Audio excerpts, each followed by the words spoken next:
Bueno, entonces ahora sí, yo creo que con esta introducción vamos a pasar al artículo de hoy, ¿sí? ¿Alcanzaron a leer algo, no alcanzaron a leer? Se me hace que no es tan fácil este artículo. No sé, creo, o a lo mejor sí está fácil, pero bueno, a mí no se me hace tan fácil de entrada así de buenas a primeras.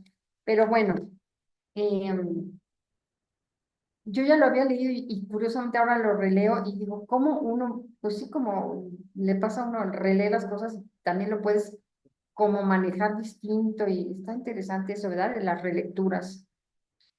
Bueno,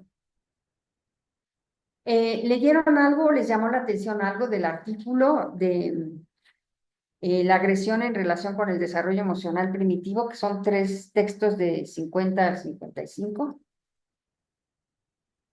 Es que hay un apartado en la 277 donde dice la agresión en diversas fases y pone fase temprana, intermedia y total personal. Y luego dice que va a desarrollar sobre lo de la intermedia y trabaja eso. Pero no entiendo bien cómo esta estructura, o sea, de dónde sale o cómo la plantea. O sea, porque supongo yo que es previa a esto que estamos leyendo, esa esquematización que hace de fase temprana, intermedia y total personal. Ah, pues esa es toda una preguntísima, porque Ajá.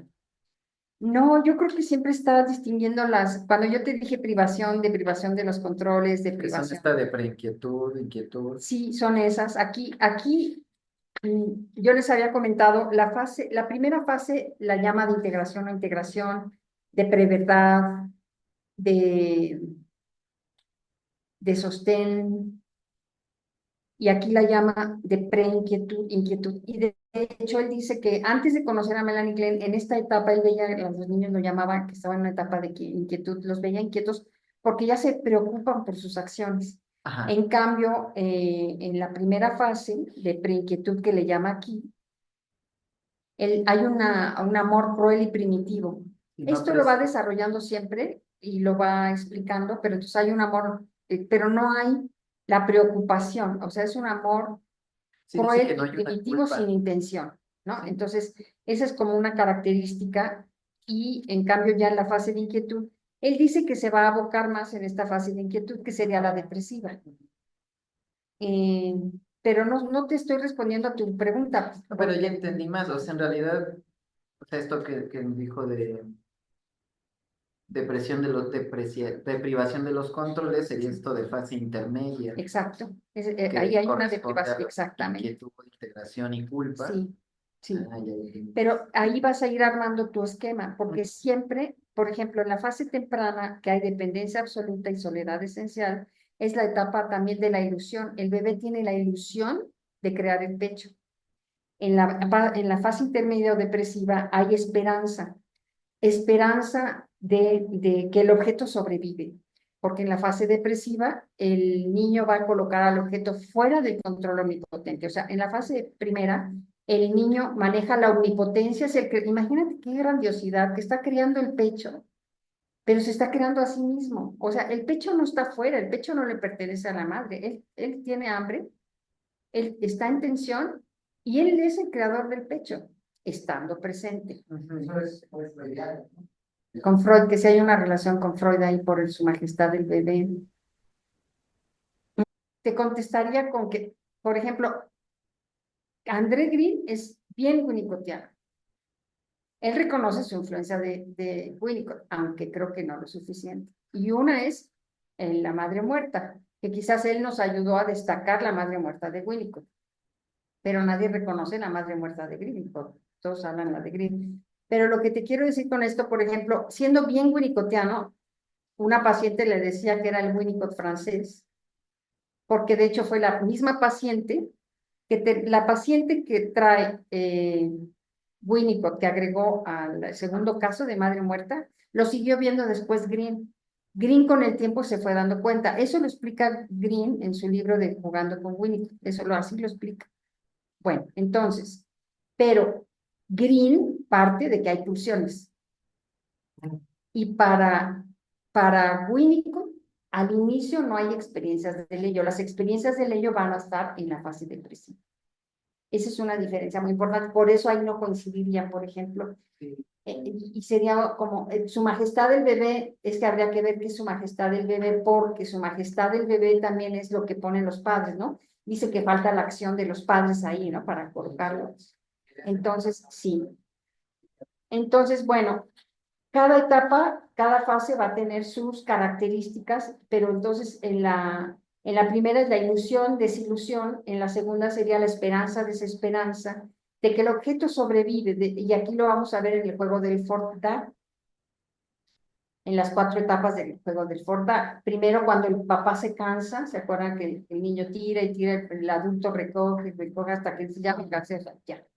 Ahí donde el adulto se cansa, claro, ¿no? Desfallece, pero sobrevive, ¿verdad? Entonces aquí la esperanza de que el objeto sobrevive a su destrucción es muy importante. Las caquitas, las heces se van por el retrete, ¿no? Pero sobreviven, ¿no? O sea, porque diría Freud que las heces, las excreciones, la sudoración, las excreciones y las secrescencias son parte del narcisismo, dice, como dirt is matter in the wrong place, o sea, la suciedad es materia en el lugar equivocado, o sea, todo lo que es del orden de las secreciones, las excrescencias son algo equivocado, o sea, no deberían de ser suciedad, porque me pertenecen, son algo mío. Pero esas cosas son muy importantes en esta clínica, porque puede haber el paciente que para él sea muy importante traer su desodorante todo el tiempo. Entonces, se dan estas formas de apego, de sometimiento. Se someten a la fisiología, se someten a una persona, se someten a un ambiente, como una manera de sostener al ser que se derrumbó o amenazó con caer. Entonces, todo esto de las sudoraciones, de las excreciones, de las lágrimas, una paciente de repente se levantó un día y me dijo, la de anatomía del odio, que publiqué se llama así, y se levantó muy asustada y me dice, ¿las lágrimas a dónde se van? O sea, como si las lágrimas, curioso, ¿no? O sea, como si las lágrimas fueran, cuando uno pregunta dónde se van las heces, ¿no? Pero entonces todo lo que es secreciones, todo esto es muy importante, toda la sensorialidad, ahorita lo vamos a ir viendo. Pero entonces, y es lo que va a estar estudiando todo el tiempo, estas diferencias en las fases y lo que ocurre en el ambiente. Si es un ambiente de terror, entonces que vive siempre reaccionando, o si es un ambiente también que ataca, entonces va a ser prolongación de los ataques, ¿no? O sea, el niño es una prolongación de sus ataques, o si es un ambiente saludable, que también es muy interesante porque en un planteamiento del psicoanálisis se habla de que todos somos neuróticos, ¿no? O sea, porque hay la represión funcional de las fallas, las formaciones de compromiso y demás, pero para Winnicott sí hay un planteamiento saludable, eso es muy interesante también, ¿no? Entonces, bueno, cómo él va haciendo sus planteamientos, interesante, pero se habría que trabajar más esto que tú dices, que me parece muy bien, como la ilusión de Winnicott tendría que ver con su majestad del bebé, ¿no? O sea, creo que sería un ensayo, un trabajo interesante pensarlo y trabajarlo, ¿eh? No te estoy respondiendo. Bueno, entonces, ¿qué más? Gracias por tu comentario, que ya nos dio para platicar bastante. ¿Qué más quieren comentar, observar de lo que alcanzaron a leer?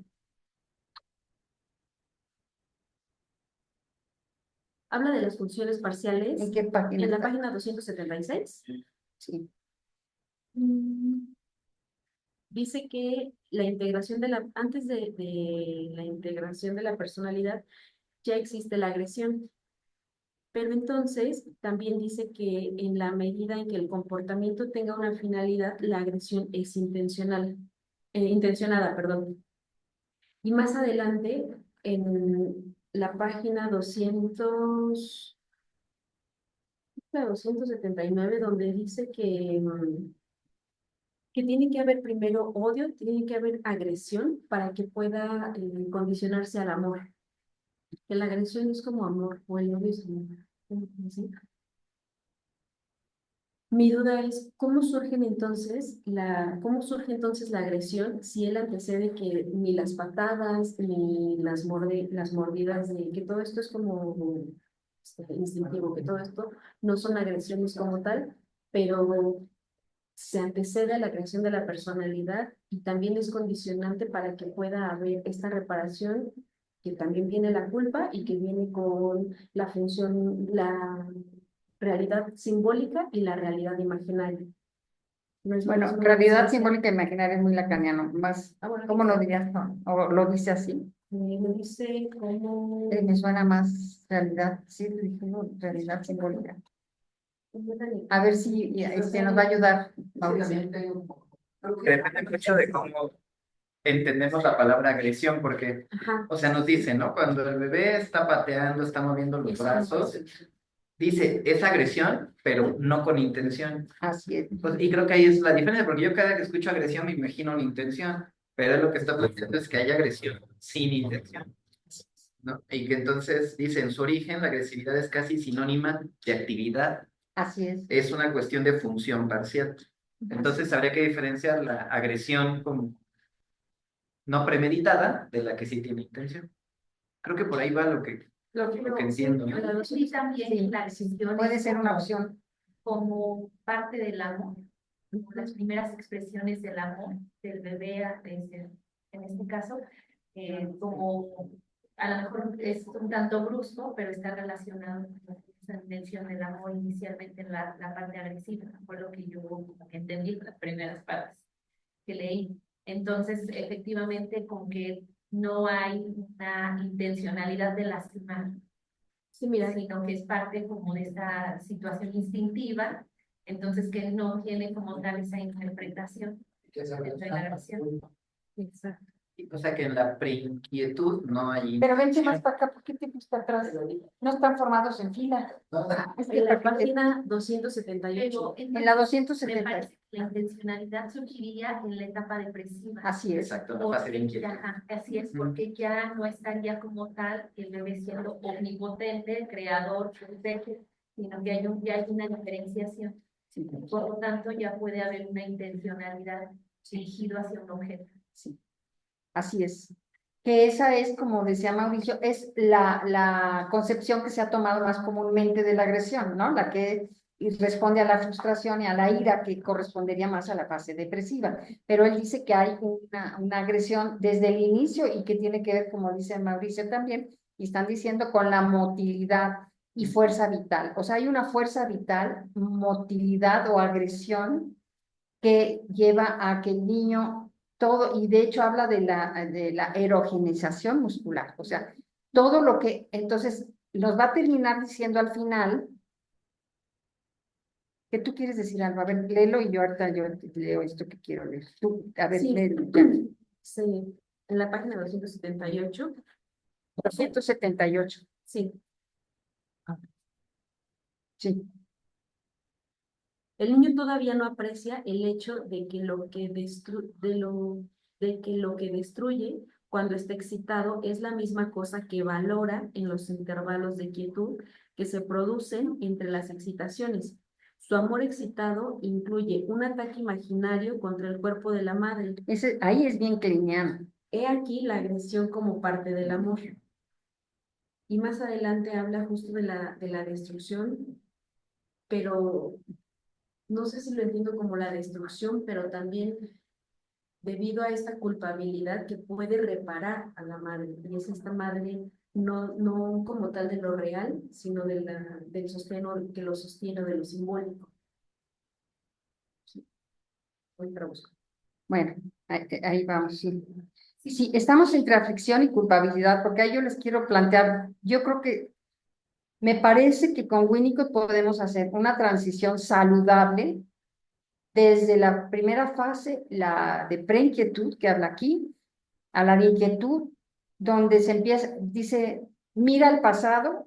En el momento en que mira al pasado ya pone el tiempo, eso lo plantea en la posición depresiva del libro de la naturaleza humana. Cuando el niño mira al pasado, es que cuando mira al pasado, ese mirar al pasado ya establece un tiempo subjetivo que no había, porque vivía en el presente todo el tiempo, ¿no? Él tiene hambre, está en la inmediatez, en el presente, como el niño de la cuerda que está atando, él vive en la inmediatez, en el presente, no puede hacer este movimiento de mirar al pasado, se preocupa por el objeto, y me parece que se habla de culpa, pero puede haber una manera de transitar, porque si se preocupa por el objeto y se pone a jugar a que el objeto aparece y desaparece, ¿verdad? O sea, entonces está viendo que el objeto no fue destruido, sino que aparece y desaparece. Me parece que el sentimiento saludable es el de tristeza, la aflicción que dice acá. Ficción. La aflicción. Sí, pero sería diferente. A mí me parece que si pudiéramos, en una cosa muy teórica, ideal, porque a veces los pacientes nos dicen, es que yo ese sentimiento nunca lo había tenido, el de tristeza. Como que el sentimiento de tristeza es el que nos humaniza, dijéramos, porque la culpa todavía hay una deuda con alguien, ¿entiendes? Hay un pendiente. Entonces se puede transitar, yo ahí es lo que haría una diferencia con Winnicott cuando trabaja y en la clínica, que el paciente en general, porque también hay un sentimiento de tristeza diferente a la tristeza desértica.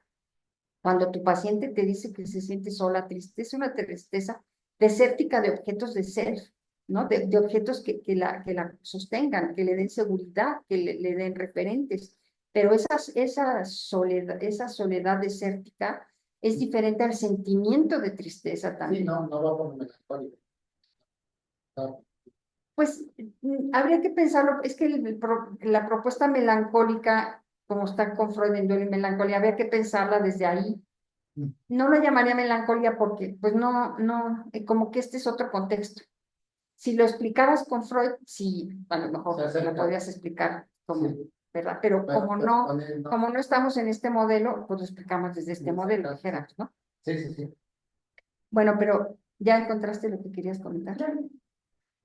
Bueno, Ah, sí, ya este de aquí, sí. Sí.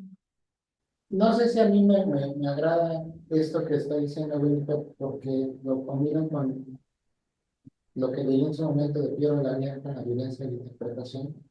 Y se me hace bien sorprendente esto de la agresión como este proceso inevitable del desarrollo Winnicott está dando esta estructura Sí. y Piero desde el lenguaje, y de cómo la Sí. madre interfiere. Sí.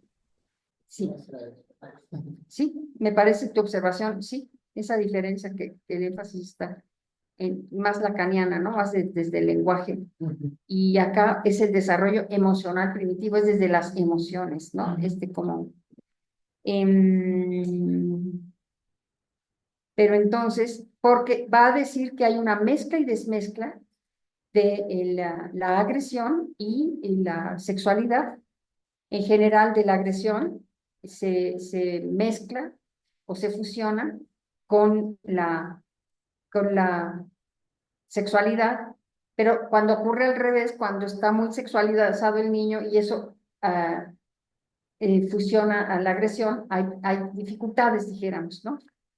Pero entonces, en esa mezcla y desmezcla, cuando se mezclan, nos va a decir, si separamos lo que es la experiencia agresiva, que es la motilidad haciendo oposición, o sea, necesita el bebé moverse, pero y habla incluso del movimiento de reptación en un momento dado en el nacimiento del bebé, no usa las manos, sino que todo se mueve, todo su cuerpo.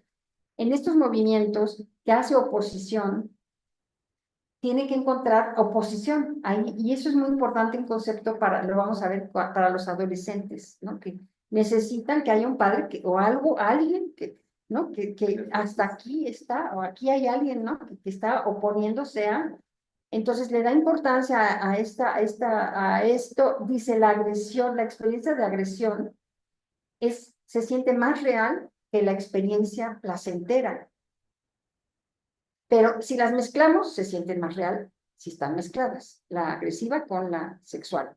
Pero si las separamos, el bebé va a sentir más real la experiencia agresiva que hace oposición que la experiencia erótica placentera. Eso es muy interesante, que lo plantea aquí al final.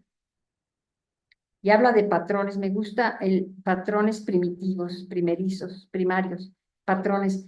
Este concepto de patrón, ¿no? Porque se van formando patrones, ese concepto lo usa también para hablar del padre, en el trabajo de Moisés y en el monoteísmo, habla de patrones de referencia hacia el padre, cuando en los momentos en que el bebé está integrado es un patrón de referencia hacia el padre, y el otro es el padre en la mente de la madre.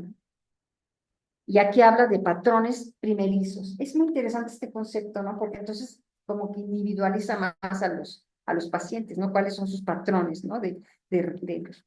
de referencia, ¿no? De que les dan. En lo que les quiero decir,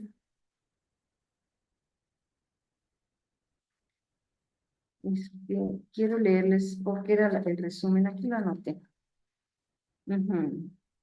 Bueno, aquí en la 290. En la 290 entonces dice en el segundo párrafo, dice, leo textual. Los pacientes nos dicen que las experiencias agresivas, más o menos difundidas, las perciben como reales, mucho más reales que las experiencias eróticas, igualmente difundidas.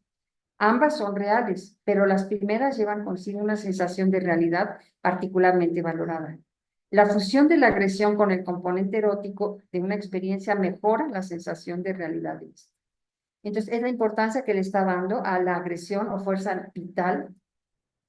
Y siempre dice que cuando hay fusión del elemento agresivo con el erótico, con el sexual, con las eróticas, siempre queda una X de la elemento agresivo que queda sin fundirse, que queda libre para alguna otra actividad o algo que se necesite. Eso lo va explicando también. Sobre todo cuando nos habla de los niños, los casos de los niños, nos pone dos casos para poner el ejemplo de esto. Les voy a decir. ¿Puedo agregar algo a eso? Sí, Es sí, un sí, por poquitito favor. antes de lo que se dio lectura. Sí, Y dice que las experiencias eróticas pueden ser completadas por cualquier cosa que alivie el impulso. Es más como una suerte de descarga. Y luego dice acá que por el contrario, los impulsos agresivos no dan experiencia satisfactoria a menos que exista la oposición. Entonces, más de resistencia, más.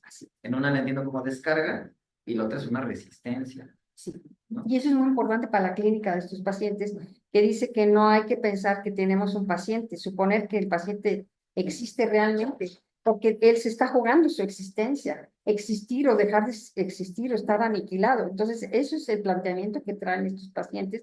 Entonces, dice, suponer que el paciente existe realmente es un error, ¿no? Plantear que ya, cuando él lo que está planteando para nosotros es cómo le hago para existir y tener continuidad en la existencia, sin mis pensamientos, sin mis listas que necesito, porque si no tengo esas listas no puedo tener una identidad existencial. Porque cuando el bebé, el referente, cuando el bebé le llama el círculo benigno también, pero aquí le llama patrones primerizos que también, entonces el bebé está excitado, encuentra el techo, lo crea, ¿no? O está ausente y lo alucina. Después duda, porque nunca regresa al mismo lugar.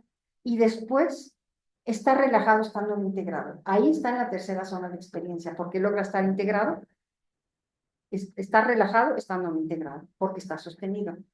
Ahí está la tercera zona de experiencia. Si ese círculo no se da, si no se dan esos patrones primarios, entonces va a ocurrir algo de esto que estamos hablando, ¿no? De que el bebé va a necesitar, pues, hacer sus listas o estar piense y piense, ¿verdad? O generar ambientes donde los adultos se cansen o generar ambientes donde se vean muy bonitos, muy lindos, entonces están generando esos ambientes, entonces están sometidos a esas o a una sensorialidad.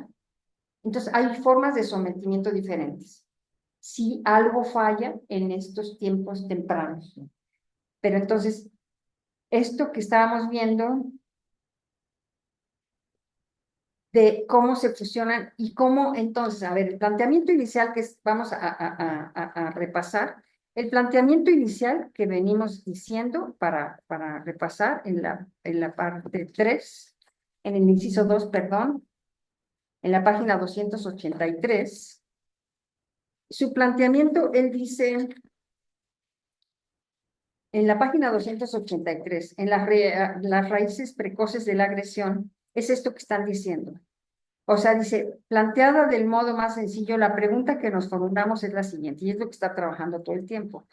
¿Es que en definitiva la agresión viene de la ira suscitada por la frustración o bien tiene una raíz propia? Entonces, lo que nos está respondiendo es que hay una agresión primitiva, y que esa agresión tiene que ver con la fuerza vital y que va a hacer oposición y que se va a mezclar con la gratificación, con el objeto erótico, pero tiene su gratificación propia por ella misma y que puede ser más gratificante si está difundido de la experiencia erótica. Entonces, todo este elemento de que hay, porque comúnmente se piensa que la agresión es debida a la ira, debida a la frustración, ¿no? Te frustras. Eso es por un lado, y por el otro, no va a haber frustración en la primera fase. Bueno, puede haber, pero en la salud no hay frustración. Cuando la frustración y la ira serían hasta la segunda fase, donde ya hay experiencias de ello, ya puede haber frustración, ira, ¿verdad? Pero entonces él dice, hay una agresión inicial que tiene que ver con la vida, la fuerza vital, y que hace oposición, y que da más realidad, el sujeto se siente más. Bueno, entonces ese es el planteamiento que dijeron y lo aseguramos.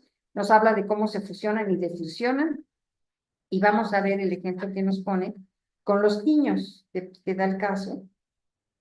Dice, así en manera, en relación al comportamiento agresivo, en la página 281 y 283, no voy a leer, se los voy a como decir, si un niño en un medio ambiente atacante, los padres que se pelean, ¿verdad? Nos va diciendo, interioriza toda la experiencia a fin de controlar la experiencia mala, se comporta como poseído por los padres que se pelean, el comportamiento compulsivamente agresivo, antipático y desilusionado. Entonces hay una identificación del agresor, que eso lo toma en concepto de Ana Freud, lo dice, o control omnipotente de los fenómenos interiores en forma de defensa. Entonces hay una agresión maníaca o delusional. La delusión es la negación omnipotente, el control omnipotente del fenómeno. Y aquí sería, si te destruyo, desapareces. ¿Verdad? Entonces, en cambio, en el niño saludable, te destruyo para conservarlo. Esa sería una gran diferencia. O sea, el niño sano necesita que el objeto sea destruido. Yo avienta todas las veces el objeto y lo va hasta que se cansan. Entonces, te destruyo para conservarte. O sea, necesito que ahí estás, ¿no? A pesar de que te cansaste, luego ahí sigues, ¿no? No te destruiste cuando te cansaste de tirarlos. Pero en estas clínicas uno puede observar una madre, por ejemplo, una bebé de 4 meses, que la madre interpreta el gesto de la bebé de rechazo, lo interpreta como el rechazo que tuvo de su propia madre al nacer. Y entonces en ese momento se desconecta de su hija. Entonces cae en una privación, porque estamos, ¿no? En esta situación. Todavía no estamos en la fase depresiva. Ahí entra la madre, sí se conecta, y lo vamos a ver con el caso de Liro, cómo la madre se va a conectar con una propia privación o una deprivación de ella, ¿no? Eso es lo que ocurre. Y entonces ya no está frente a su hija, sino está frente a su propia madre, ¿no? Ya la hija no está, ¿cierto? Maestra, Sí. yo me hace recordar un poco, bueno, igual es un ejemplo como muy extremo, pero la película de Tenemos que hablar de Kevin, como ahorita que decía que un niño sano requiere destruir muchas veces al objeto, ¿no? Para también tener la experiencia de que el objeto resiste, ¿no? O sobrevive. Ahí recordaba justo cómo en esa película varias veces, pues Kevin hace algunas cosas que frustran muchísimo a la madre, o sea, la ponen muy como si hubiera sido una agresión de par a par, ¿me explico? Como si se tratara pues sí, con esta mirada de que Kevin de verdad es muy malo, o no sé. Y ahí justo lo que usted dice es como, bueno, yo observo como el objeto pues no, ahora sí que no soportó, o sea, como que no resistió, no sobrevivió, ¿no? O sea, cosa distinta cuando ya es adulto, ¿no? Cuando ya es más grande, que ahí ya no sé qué tanto sea para ver que el objeto resiste, ¿no? Pero antes, cuando es niño, sí. Que podríamos también decirlo como que ya la agresión no es la agresión del niño, sino es la agresión de la maestra, la que está en juego, Ujú, ujú. ¿verdad? Porque la agresión del niño, pues tendría el sentido, ¿no? De control de parte del adulto. Pero si la que está sintiéndose amenazada, ¿no? Y en agresión, entonces lo que se está jugando. Entonces, en esta clínica todavía no hablamos del yo, hablamos del centro de dónde se coloca el centro del ser. porque ahorita, y cuando leemos aquí en este temprano y habla del yo, pues es el yo self, porque lo que se está formando, construyendo, porque aquí sí nos dice que se está construyendo un mundo interior. ¿Y de qué se construye el mundo interior? Bueno, eso lo podemos ir viendo en muchos trabajos, porque dice que entonces se va construyendo el mundo interior. Primero, si lo viéramos ya con los trabajos de 1960, sería con el verdadero y falso self, se va construyendo el mundo interior. Aquí nos habla del mundo interior que nos dice, por ejemplo, en la página 280, en relación a cómo va creando el mundo interior. Dice la 280, dice, entonces empieza una tarea que durará toda la vida y que consiste en dirigir o controlar su mundo interior. Una tarea que, sin embargo, no puede ser iniciada hasta que el niño esté bien alocado en su cuerpo y sea capaz de diferenciar entre lo que está dentro de él mismo y lo que es externo, así como entre lo que es real y lo que es su propia fantasía. Su dominio del mundo externo depende del de su mundo interior. Entonces, este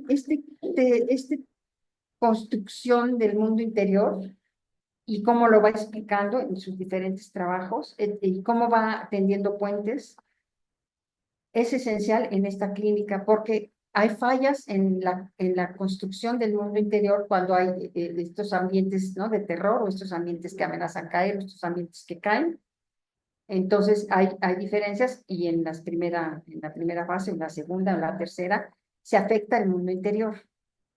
Lo vemos en la clínica como, bueno, lo habíamos visto con el caso, por ejemplo, del caso de Diana, cuando la paciente que tenía estos problemas de, bueno, tenía anorexia, llegó por anoréctica, lo ubicó como anoréctica, y ya está, hablo de él porque ya se tituló, ya está su tesis, pues ya se puede hablar, ya está publicado. Cuando ella llega un momento en que crea el objeto, su guitarra Monse, le dio nombre, y cómo en la guitarra Monse podía, pero ella tuvo toda una historia con la guitarra Monse, que primero la tocaba y no la podía dejar de tocar, o sea, y era una cosa, y no la podía dejar, entonces como que llegó un momento en que ella crea su guitarra Monse, y siente que hasta el dedo chiquito siente, entonces ya hay una relación con su guitarra Monse, cómo fue evolucionando esta relación, cómo logró crear, dijéramos, el objeto, yo digo que lo podríamos llamar objeto self transicional antes del objeto transicional, creo, ¿me entiendes? Sí, porque ¿qué nombre le damos? Y que tiene implicaciones de cuerpo y de sensorialidad. Porque aquí nos dice, es que tiene muchas cosas acá, pero sí nos habla de la sensorialidad. Es la motilidad, la agresión y la sensorialidad también, porque los órganos de los sentidos nos explican el trabajo de las de la psiconeurosis oculares en la infancia del 44, como los órganos de los sentidos tienen doble función, física y psíquica a la vez. Entonces también la sensorialidad, por ejemplo, esta paciente de Diana, su centro del ser se localizaba en la voz, en lo que oía, ¿se acuerdan? En la voz y en el pensamiento. Entonces, ¿cómo el centro del ser se puede localizar? Yo tenía un caso de artritis que se localizaba en la mirada. Él ya me decía, es que yo no siento el dolor, yo siento el dolor cuando lo miro y cuando de repente se puso su mano y hizo una cosa de horror y yo la verdad, yo su mano no le veía nada artrítico, pero ella puso una cara de horror y ella me dice, estos casos nos explican, estos casos ya traen su teoría, ¿eh? Y ella me dice, es que yo siento el dolor cuando lo miro. O sea, ya me está dando la teoría. ¿Qué más teoría busco? Pues, entonces ella, si no mira el dolor, entonces toda su vida y vivía de hacer videos, todo era a través de la mirada, el centro del ser. Luego la paciente de Paula, el centro del ser estaba en la piel. Todo tenía que ver, el centro, cómo con la piel hacía memorias, se cortaba, o sea, todo el centro del ser se encontraba, su vida giraba, digamos, en torno a lo que implicaba la piel. Bueno, esto es para que, como en estos casos, tanto la agresión como fuerza vital, motilidad que hace agresión en el sostén, o sea, lo importante en estos casos es sobrevivir, sostener, no interpretar. Digo, en una dimensión, de eso se trata, y que el paciente pueda hacer porque aquí sí nos explica cuándo el paciente puede organizar una regresión, o sea, cuándo hace una organización psíquica suficiente para poder alucinar al objeto que no está. Entonces, hay un momento en que puede organizar psíquicamente, ¿no? Un movimiento y entonces puede alucinarlo, puede hacer una regresión. Entonces nosotros sostenemos al paciente, le hace una transferencia a la dependencia, depende de nosotros al 100% y es desde ahí que él solito, dijéramos, dependiendo de nosotros al máximo, va a poder organizar una regresión y poder traer la confusión, o sea, nosotros, el problema que tenemos ahí es que nos asustamos. El niño dice, único, está preparado para lidiar con fallas del ambiente naturalmente, pero si es excesivo, entonces ya no puede, ya hay estos mecanismos, estas formas de sostenerse o autosostenerse, ¿verdad? Necesita buscar cómo autosostenerse porque no tiene los referentes de sostén necesarios, del ambiente sería. Pero eso tiene que ver con la creación del mundo interior, que finalmente es también lo que lo va a ir sosteniendo, el mundo interior, la creación del mundo interior. Lo introvertido, lo introvertido, cuando en un primer momento el ambiente no se puede sostener, es dañino y solamente su mundo interno puede sostenerlo, por eso se introvertido. Ahora, ese replegamiento, que lo llaman en otro trabajo, ese replegamiento es para él cuidarse. Entonces, él tiene esos mecanismos para cuidarse. Entonces, se repliega y luego otra vez vuelve, ¿no? Nuevamente a relacionarse y se repliega en los momentos, pero puede ser. Entonces, hay una flexibilidad. El problema también de esta clínica es que no hay esta flexibilidad, ¿no? Que tiene que haber esta rigidez o este sometimiento, ¿no? Entonces, pero todos tenemos estos mecanismos, ¿no? De cómo en momentos difíciles digo, pues que si no hay Diosito, o algo que, cuando estamos, todos recurrimos a elementos, ¿no? De sostén del ser, en momentos muy difíciles, pues siempre todo, pero son flexibles, digamos, no son como siempre, ¿no? Cuando hay ciertas circunstancias, al muñequito que tiene que tener. Lo interesante es cómo se le ha ido, no nos podemos meter, como dijeron al principio, no nos podemos meter a la relación porque eso es lo que lo sostiene. Es como si a un cojo le quitamos su muleta, pues se va a caer. Entonces, si entendemos que son formas de sostener al ser, él solita las va a dejar cuando se sienta suficientemente sostenido y cuando pueda depender de nosotros al 100% y solito va a ser poder experimentar por primera vez o vivenciar. Ahora, no es tan sencillo como eso, porque, por ejemplo, casos en que han vivido siempre reaccionando, podemos encontrar que tienen localizado, dijéramos, toda su vida o un dolor de cabeza, como que ahí tienen, y entonces la preocupación está, como dice Winnicott, hay una manera, dice, porque la mente no está en ningún lugar, pero entonces en esos momentos ubicas dónde está, en la mente, en la cabeza o en el estómago, ¿no? Generalmente son donde ubicas, para ubicar al enemigo, dice, ¿no? Entonces, bueno, todos estos detallitos que nos va diciendo, o propuestas, más bien no son propuestas, ya vimos los ambientes, los diferentes tipos de ambiente, ya vimos. Creo que más o menos eso es lo que teníamos que ver, importante de acá. Me gustaría leerles el apartado de la ira, pero, nos ibas a comentar tu caso. Déjame leer lo de la ira, nos dices, tenemos yo tiempo. por eso así, no se preocupe. Porque a lo mejor, fíjate, en la ira dice, en la página 279, dice, ya nos explicó la preinquietud, ya nos explicó la fase de inquietud, y ya nos dijo que se iba a sentar más en la depresiva, en la de inquietud. Aquí, por ejemplo, no habla tanto de la tercera fase, ¿verdad? Tampoco, de qué es la tendencia antisocial, que tiene bastantes trabajos. Bueno, dice la ira.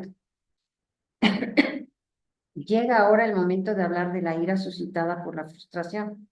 La frustración, que es inevitable en cierto grado en toda experiencia, alienta la siguiente dicotomía. 1. Impulsos agresivos inocentes hacia objetos frustrantes. Y 2. Impulsos agresivos que causan culpabilidad dirigidos hacia objetos buenos. Pero estamos leyendo agresión, ya la estamos leyendo como esta agresión primaria que tiene que ver con la fuerza vital, ¿verdad? Como el movimiento. La frustración actúa a modo de seducción que aleja de la culpabilidad y alienta un mecanismo de defensa, la dirección por vías separadas del amor y del odio. si esta escisión de objetos en buenos y malos tiene lugar, existe una relajación del sentimiento de culpabilidad, pero a cambio, el amor pierde parte de su valioso componente agresivo y el odio se hace más disruptivo. Entonces, es un tipo de odio. Pero lo que aquí les quiero decir que entonces, cuando Melanie Klein plantea que hay una posición esquizoparanoide inicial, en que el objeto es bueno y malo, en realidad aquí, cuando hay esta escisión, no estaríamos en la salud, estaríamos con Winnicott en una reacción, dijéramos, de trastorno patológica, ¿no? Ese sería muy interesante cómo él entonces está planteando sus diferencias ya con Melanie Klein. No hay tal posición esquizoparanoide. Lo esquizoparanoide para Winnicott estaríamos en el trastorno, ¿no? Porque al inicio no hay bebé, no hay un vacío como espacio potencial de creatividad. Y el otro elemento que se me hace muy interesante, cómo esta escisión del amor y del odio, ¿verdad? Porque dice, la frustración actúa a modo de seducción que aleja la culpabilidad. O sea, el sujeto se puede manifestar como frustrado, como muy enojado, pero eso está haciendo que no se conecte con la culpa en un momento dado también. Se me hizo interesante también. Y que este tipo de odio, que es el tema que queremos ir rastreando en este seminario, puede ser más disruptivo, pero entonces este odio en base a esta escisión del amor y del odio, de los objetos buenos y malos, o del amor y del odio, es un odio más disruptivo, ¿sí? Lo vamos a ir como analizando, acercándonos. Y hay otro parrafito que habla aquí del odio. ¿Te puedo preguntar aquí? Sí, claro. O sea, hay un apartado donde dice, en la salud, el individuo puede ir atesorando la maldad en el interior. Es la 282 hasta abajo, el último párrafo. 282. En la salud del individuo puede ir atesorando la maldad en el interior, pero ahí me saca un poco de onda la palabra maldad porque no sé bien a qué se refiere.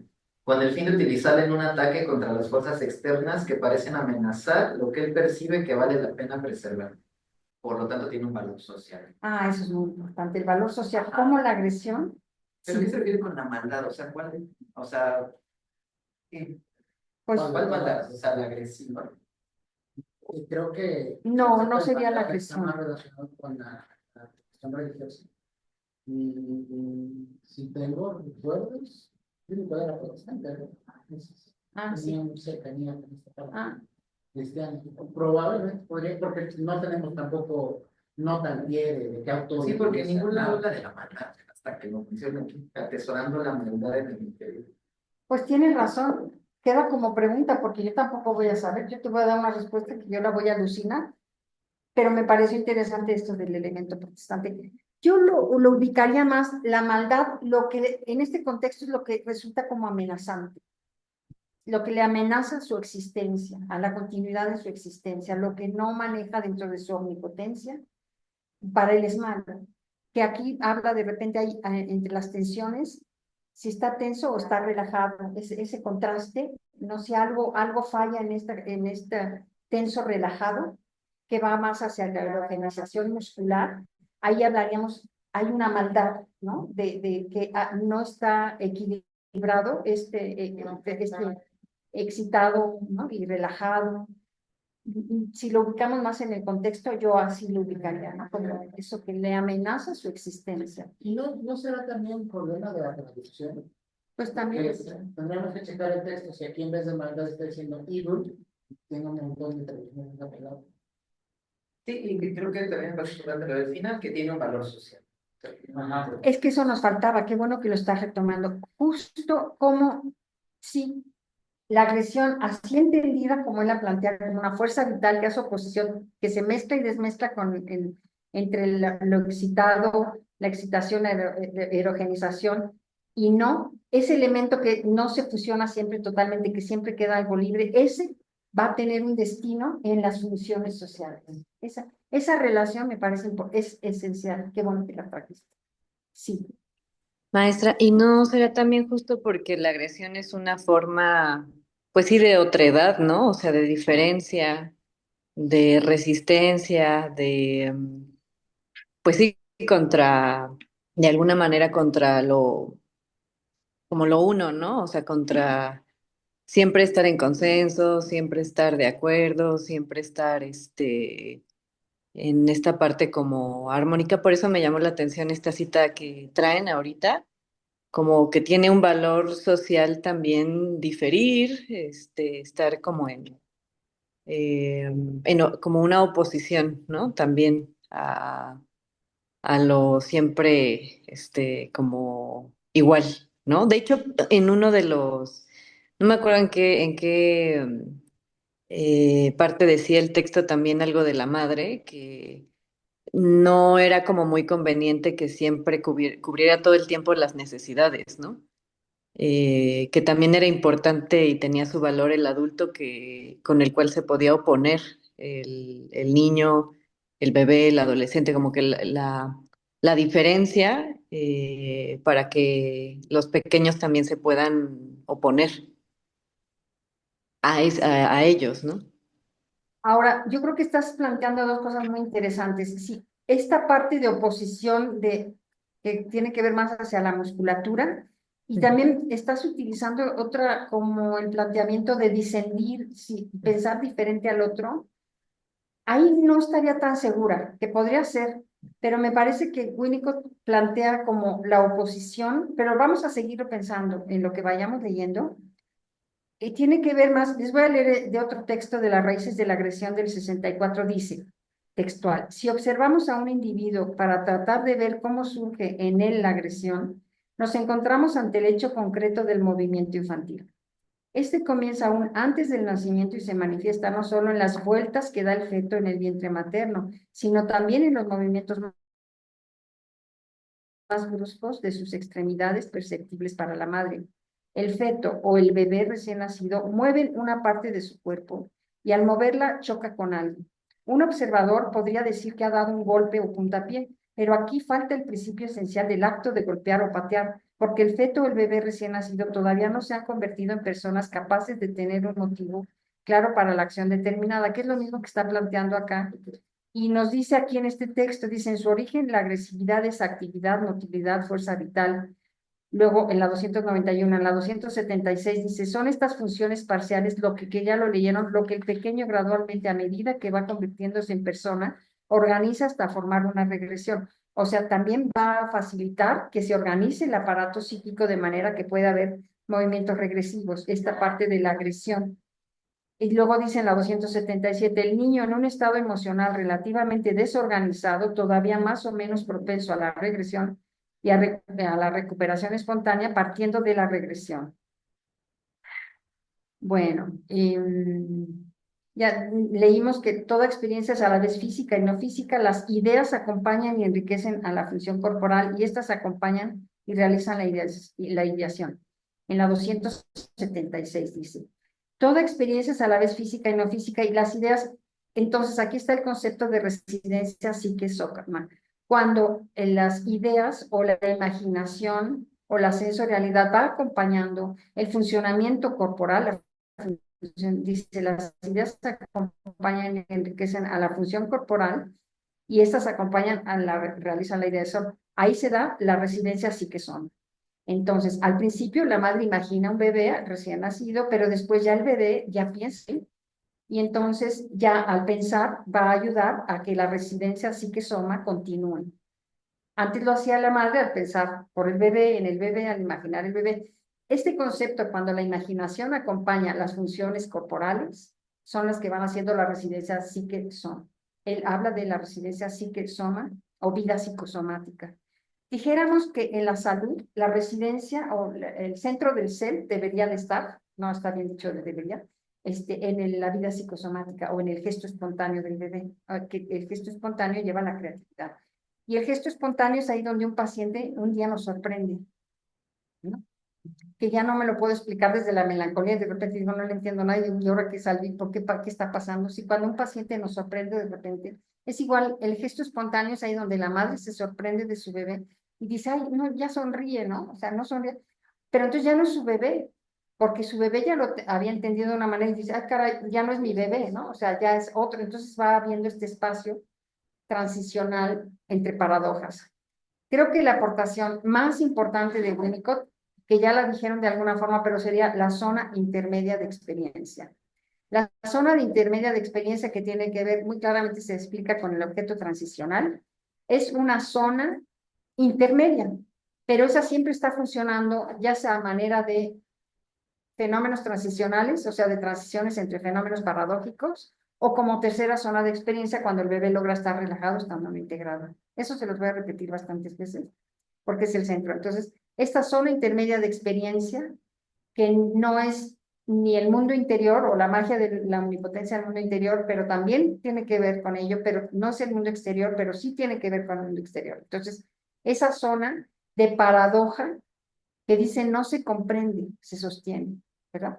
No se le interpreta al niño, ay, ese bebito, ese muñequito es como yo, no, ¿verdad? Se sostiene, no se interpreta, se sostiene, ¿no? Igual que, pero esa zona siempre, esa zona intermedia siempre está funcionando, ahí donde la madre se sorprende de su bebé y su bebé no es de ella y no es de ella, ahí ese espacio, esa zona intermedia como espacio transicional o que hace transiciones, es lo que facilita, es una zona de paradojas, ¿verdad? Porque está creando el pecho estando presente. Pues, ¿cómo? Para crear algo no necesitas que esté presente, justamente es porque está ausente. Siempre es una zona, una vida de paradojas, siempre. La primera fase va a tener que ver con lo sagrado, la segunda va a tener con lo íntimo del mundo interior, y ya en la tercera fase ya vamos a hablar de un aparato psíquico con un yo, con un mundo compartido. En la primera es lo parte de mí distinto de mí que hace mí, en la segunda va a ser lo íntimo que es interior exterior a mí, y en la tercera va a ser, eso ya se lo saben ustedes de memoria, lo que está dentro y afuera en el mundo compartido.